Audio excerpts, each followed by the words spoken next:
I'm Violet. Hi, That's what you Violet. guys do. Hi. Say your names. Oh. Hi, my name is Shyla. Hi, I'm Leah. And I'm Grace. Okay, I'm going to start with the ability disability prompt in our what's it called? Dimensions of Dimensions diversity. of diversity, yeah. Okay, so growing up, I was extremely shy, like incredibly shy. And I feel like calling that a disability would be very not right. So I'm not going to call it a disability, but it was a hardship of mine that I grew up with. It's that I was scared of people, and I also really didn't have any interest in talking to anybody. So I remember this one time I was on a soccer team and I hated it. I didn't want to join it, but my parents made me because they wanted me to socialize a little bit. And by maybe the fifth practice, I had not said a word to anybody. So the coach goes over to my grandpa, and then he asked my grandpa if I have autism. And my grandpa was like, no, she's just shy. And my grandpa told me that word for word, and I remember feeling like, oh man, I'm such a weirdo. And I also have ADHD. So ADHD combined with shyness is the most awful combination, because it's I want to bounce off the walls and everything, but I can't do it with other people. Leave me alone. So eventually I grew out of the shyness. I still struggle with the ADHD a little bit. I go off on tangents and stuff. But yeah, that's mine. Thanks for sharing. Yeah, thank you. Any questions?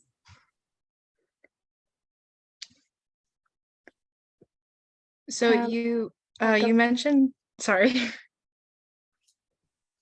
You mentioned that you had no desire to talk to anyone, but did you ever as a kid feel a little bit of loneliness, or were you just fine? Honestly, I really didn't like school. So it was primarily in the school setting that I just did not care. I didn't want anybody to talk to me. I didn't want to talk to them. But at home or at the park or something, I was wild. Yeah. I don't know. It was just my little kid brain doing weird little kid stuff. That makes sense. Sorry, I didn't know if you're gonna ask a question. No, go ahead. Could you tell us what helped you become less shy? Because I can relate to you, where I was also very introverted and didn't want to do have anything to do with anybody. So I kind of want to know what helped you. Honestly, the day that my grandpa told me that my coach asked him if I had autism, I immediately became embarrassed of my self-isolation. And so I kind of pushed myself to talk a little bit more, because if I did, I would be less embarrassed. So it was honestly just an internal feeling of okay, this is kind of messing me up.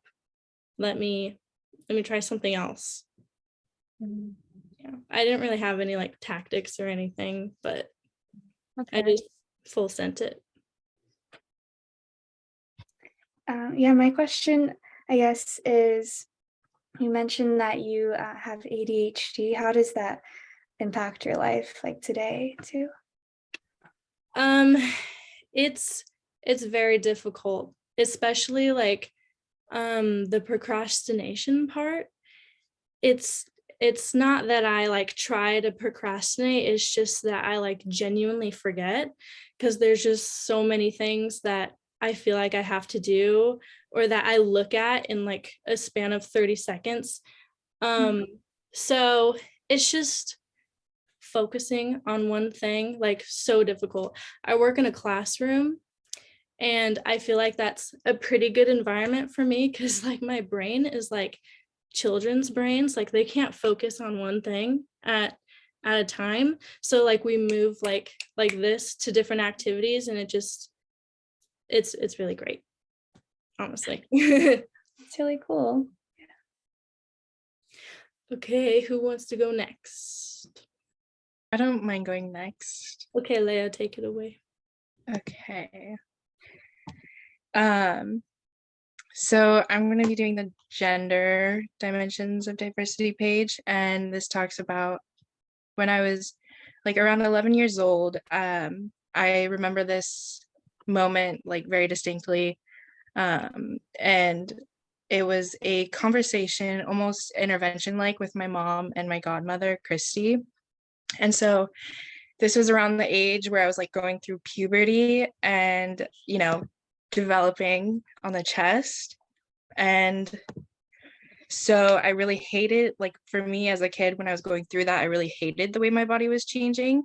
And so I kind of refused to wear bras. And like when I did, it was only sports bras, but like the sports bras for that age, I don't know if you remember or if you ever had any, but they were like really thin.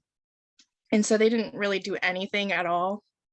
And so my mom and Christy had to take me to my room, just the three of us. And they told me that because of the changes in my body, and that because I was a girl, I had to start wearing a real bra. For me though, sports bras were like a way of suppressing what was inevitably growing. So I did fight really hard for my sports bras, and they told me that I needed to opt for ones with more support. I'm so sorry. I have a kitten who gets into everything, and so he's so sorry. You're good. And so, yeah, I fought really hard for sports bras, and they told me that I needed to opt for ones with more support. And I don't recall all the details of what was said during this conversation, like word for word, but I do remember like the message that was being conveyed, and like looking back, it felt like I had to present my body a certain way. So my gender, like at the time, because I identify as non-binary, was presented how society expected them, and I had to like fulfill the roles of my gender when they didn't even make sense to me. And so now that I identify as non-binary, I know like younger me always felt outside of the binary, and even though I didn't have the words to describe it then. And yeah, like that was like, even now to this day, like if it's not too much information, like I really like hate the idea of bras and still refuse to wear them. I love that.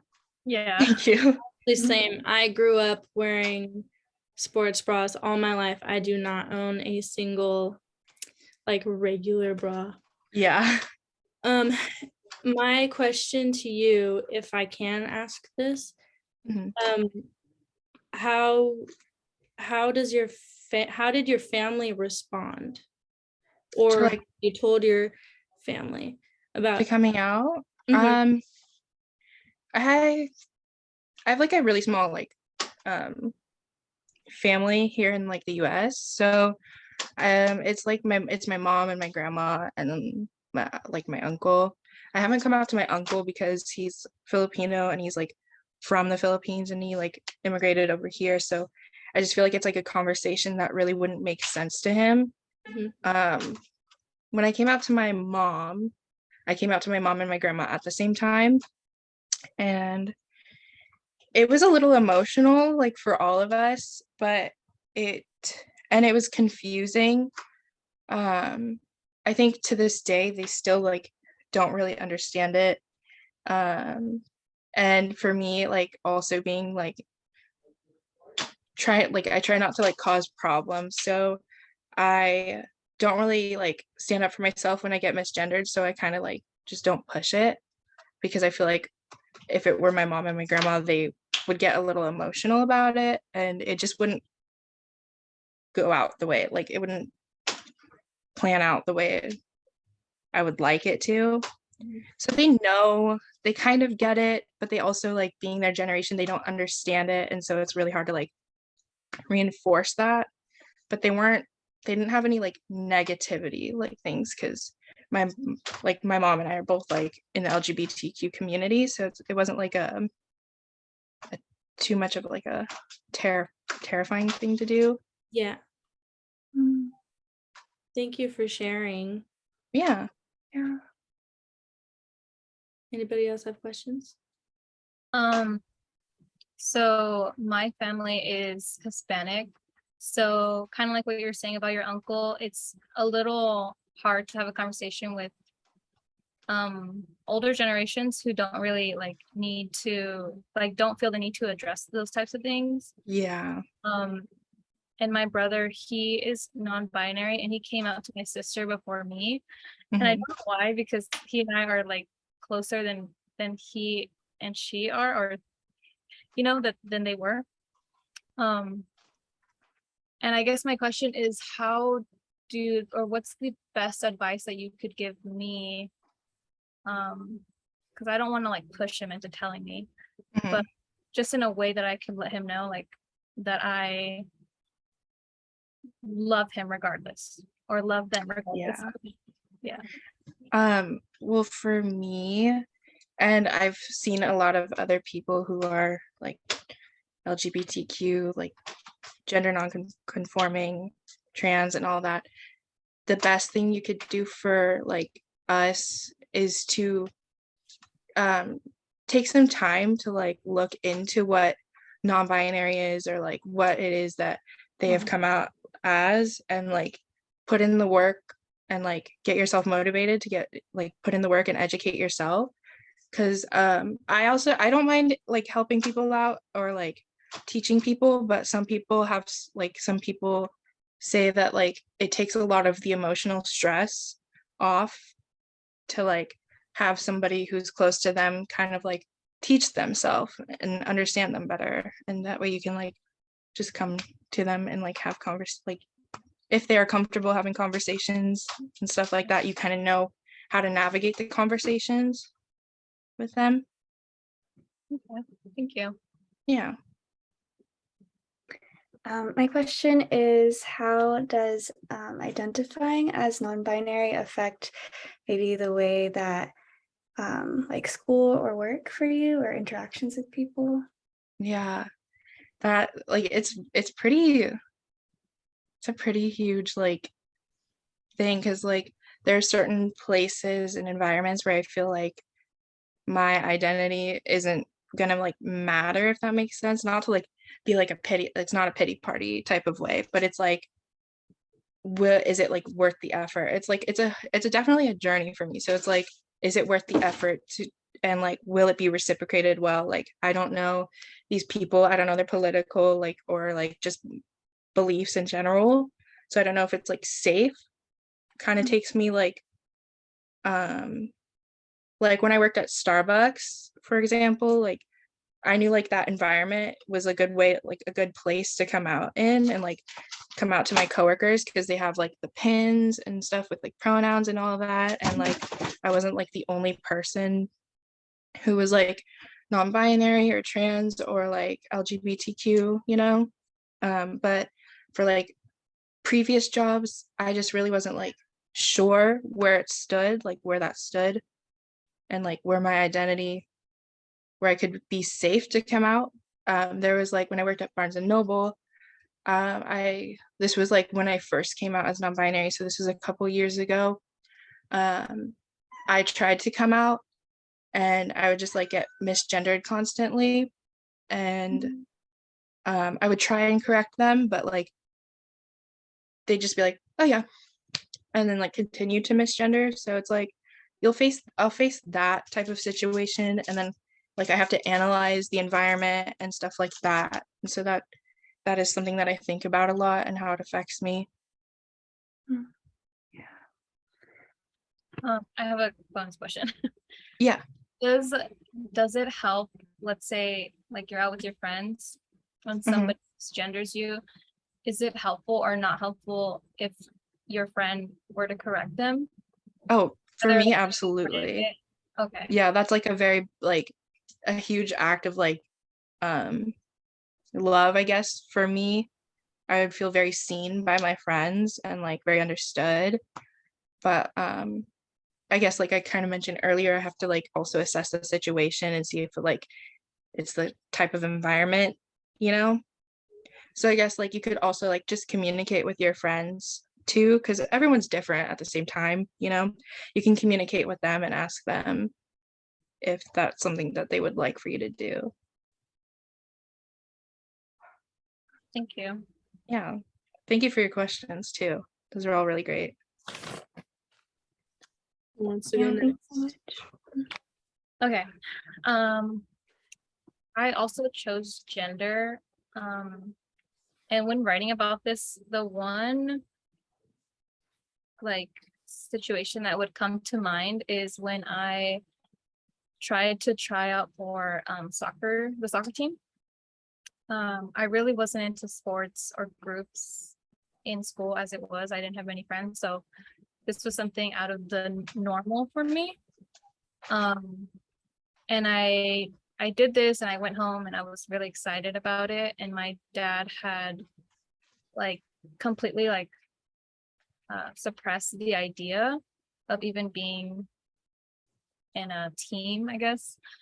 And his reasoning for me not trying out or continuing with the sport was how are you going to have time to clean the house? Like, how are you going to have time for your chores? And keep in mind, I was like a freshman in high school. So these are things that I should have been doing naturally and just at that age, or so I thought. And I always thought that was weird, especially because my older sister, which is my half sister, so he didn't have much of a say as to what she could do. She was in sports and my brother was also in sports. So I was really confused as to why they could do these sports after school and I couldn't. And then I quickly realized, I quickly realized that, sorry, hold on, I'm so sorry. Oh God, our animals.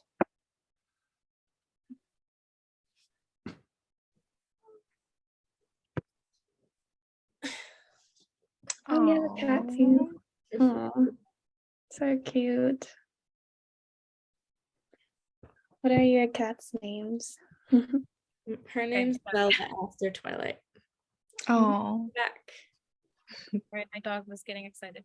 What was I saying? Oh, so I thought this was weird, and I was kind of confused, like, why is he doing this to me only?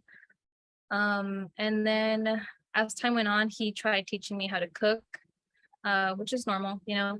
But once he saw that I didn't really have like an interest in it, he would start kind of like planting things in my head and telling me like, oh, you should know how to cook to be a good wife someday. Like, no one will ever marry you if you don't know how to cook. And I just thought like, oh, maybe like there's some truth to that, you know, which now I know that there's not at all.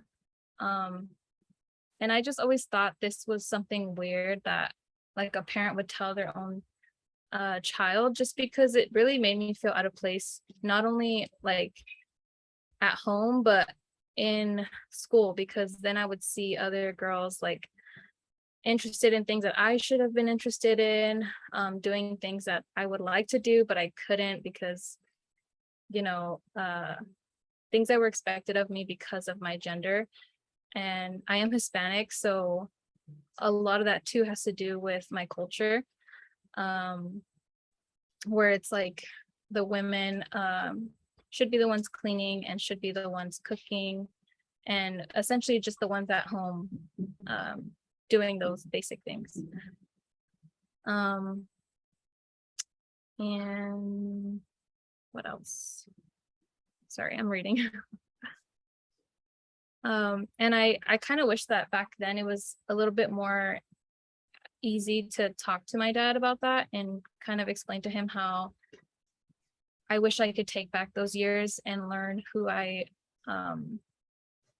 was or who I wanted to be, because I felt like I was so confined into like what was expected of me instead of things that I just naturally were drawn to. So yeah. I kind of grew up like with similar values on me. Like, it would be a catastrophe if I bought anything from the men's section. Like, I couldn't even get like the boy toys from McDonald's. So I wonder, do you like resent your dad a little bit for that at all? I don't like to say that I resent people just because I feel like that does me more harm than anything. Mm. But I like I said, I do kind of wish I was able, like I felt safe enough to express that to him, because then like now I'm really into gardening and I'm really into like architecture and landscape. And I wish that I could have easily told him that, because those were some things that he also was interested in, and maybe we could have shared that bond that he thought he was having in a different way. So I do kind of I don't resent him, but I do wish I had that safety where I could tell him how I felt. That makes sense. Do you ever like, when you say like you were into architecture and like landscaping, like when you're involved in certain things of those subjects, does it feel like you kind of like get to heal the parts that you weren't able to like do or get to like experience when you were younger? Yeah, I do. There's a lot of like history between my dad. But yeah, it's funny too, because my husband now he's the one who cooks, and he's the one who like helps me clean. And we garden together. So it is nice when I get to do those things without anyone interrupting it or making me feel that it's invalid. That's awesome. Yeah. How did you or I just wanted to know, did you ever get to like join the soccer team or try anything? Oh no. No, I tried again my what is it, sophomore year, but I ended up going to homeschool, so there's no soccer team for homeschool. Dang. We have 9 minutes left. I don't know Timer. if you guys saw that. We could totally just start it again if you guys wanted, or Grace, if you think you could jam your story into 8 minutes. I can try.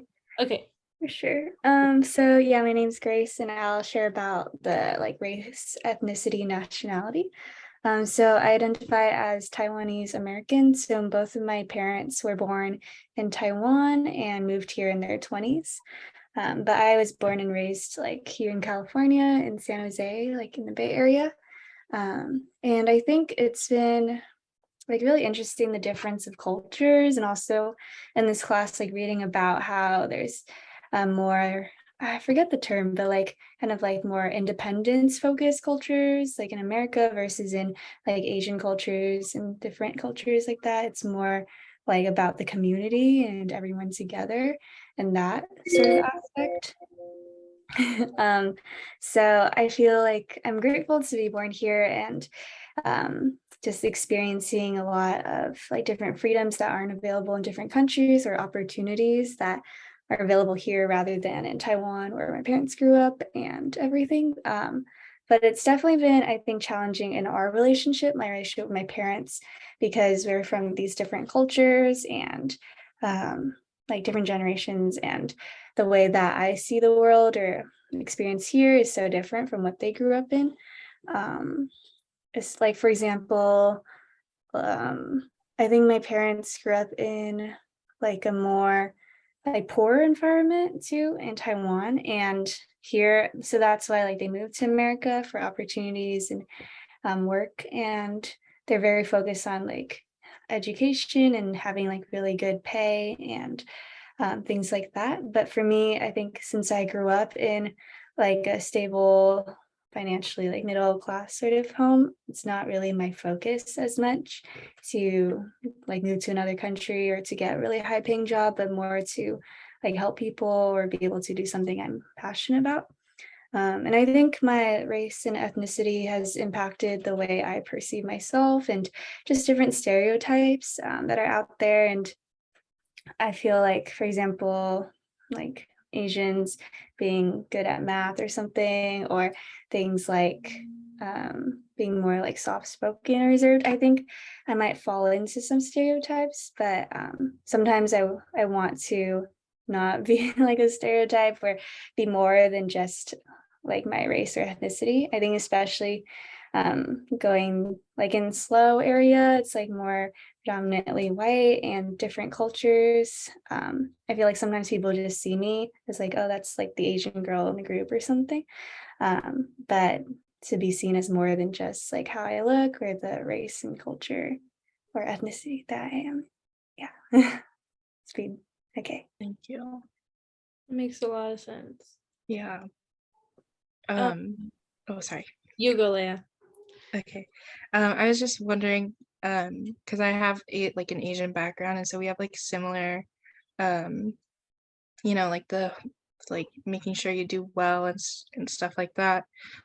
And like this might be like a weird question, but like there were like those stereotypes, or there are like stereotypes, and I was like wondering if you ever felt like ashamed that you like if you like you mentioned like not being good at math, and like I like obviously heard that stereotype growing up, and I was never like good at math, so I was wondering if you ever like felt ashamed that like you weren't kind of like fitting into a stereotype of like your culture. Oh, that's a good question. Yeah, thanks, Leah. Think. I feel like maybe just the expectations of like my family are more predominant to me. Yeah. Like my dad wants me to be like either an engineer or like, I don't know, doctor or something. And I'm like, oh, I don't really want to do that. And it feels like very limited in the options. And I think like people, like, I think it's cool to have these conversations and people are more open and like able to communicate how like our ethnicity and race has impacted the way we live.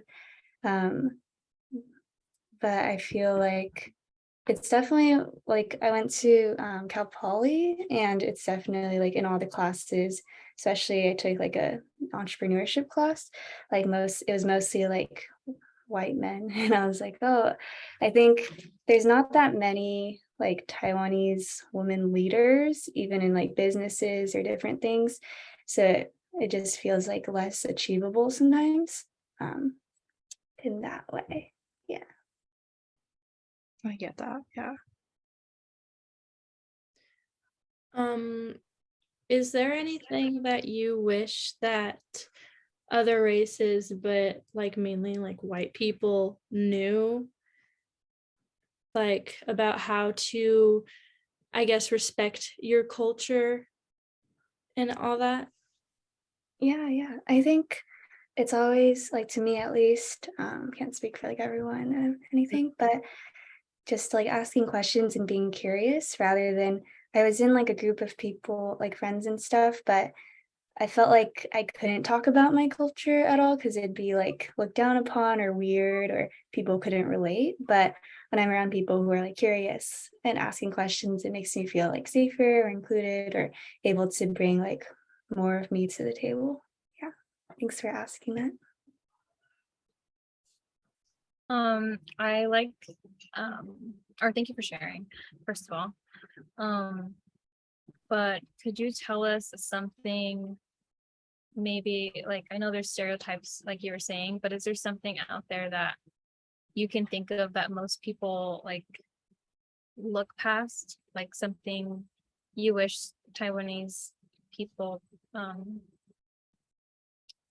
don't know, like is there something specific that people aren't seeing from you because of all the stereotypes, I guess? Mm, wow, that's a good question. It's hard for me to like think on the spot. So I'm like, oh, my brain. But I think in general, like not many people know about Taiwan. It's like a super tiny country, like next to China, and there's like conflict and stuff between if it's a country or not in terms of like different people, like especially from China and what they think. I feel like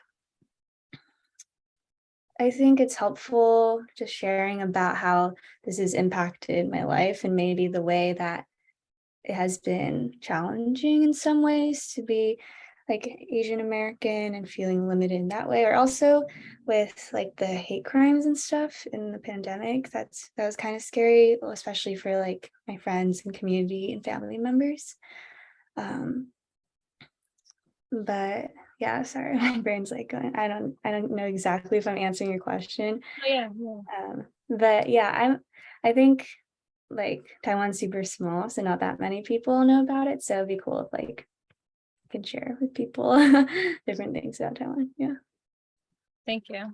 Okay. Yeah, Wow. thank We made you. it less than a minute. Yeah, Thank you all. Thank you guys. Yeah, that was great. Yay. Yay.